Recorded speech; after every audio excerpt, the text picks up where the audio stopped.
If you love high damage dealing sad boy characters, I have some good news. Blade is coming in the 1.2 patch and I'll explain 5 reasons why you should pull him.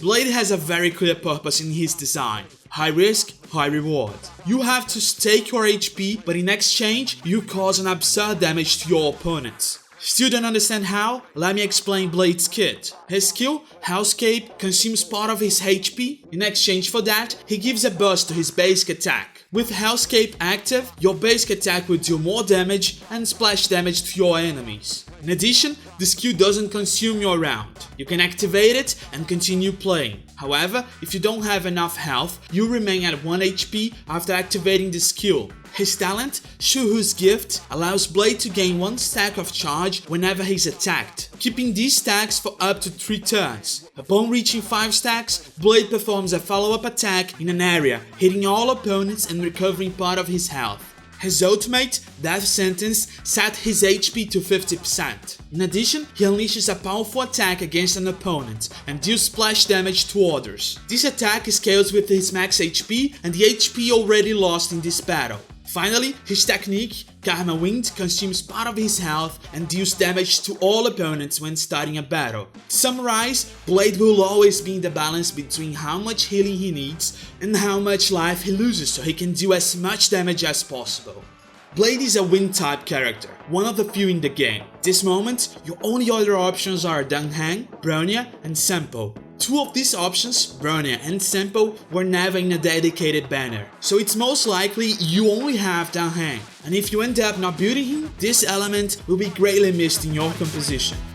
Blade's entire gameplay revolves around his health, so although he's a damage dealer, unlike the others, you have to prioritize max HP on his relics. In addition to offering a new gameplay format that will be interesting to better understand how to optimize his combat, this trait decreases the competition between your characters for relics. We often find good items, but with the wrong substatus, they ended up being discarded. Not anymore.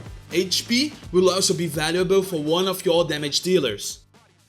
Itemization for Blade will be a lot of fun. It has so many possibilities. You can go for the more basic and standard relics like Eagle of Twilight Line to increase your wind damage, or Musketeer of Wild Wheat to improve your attack. Well, even Guard of Wuthering Snow for more survivability. But in addition to these sets, there is the new Longevel's Disciple that fits perfectly well, offering more HP and crit rate. But it's not just in the relic set that we have so many options. Among ornaments, we can also create different builds. For example, we can use Space Sealing Station to increase attack, Fleet of the Ageless to increase max HP and attack, or Inert Salsodo to increase crit rate, and Ultimate and follow-up attack damage.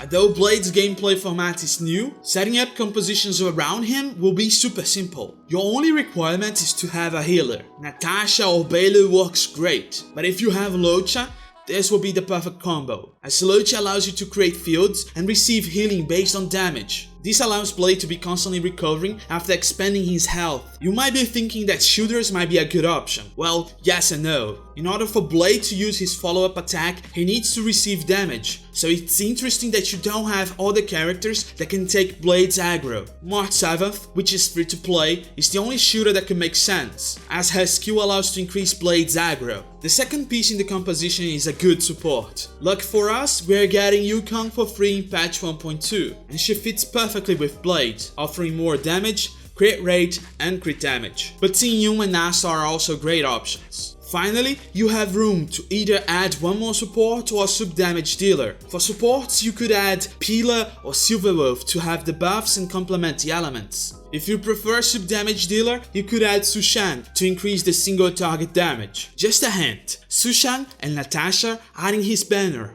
I'm for sure going to pull for Blade, but what are you going to do? Leave in the comments below and see you next time.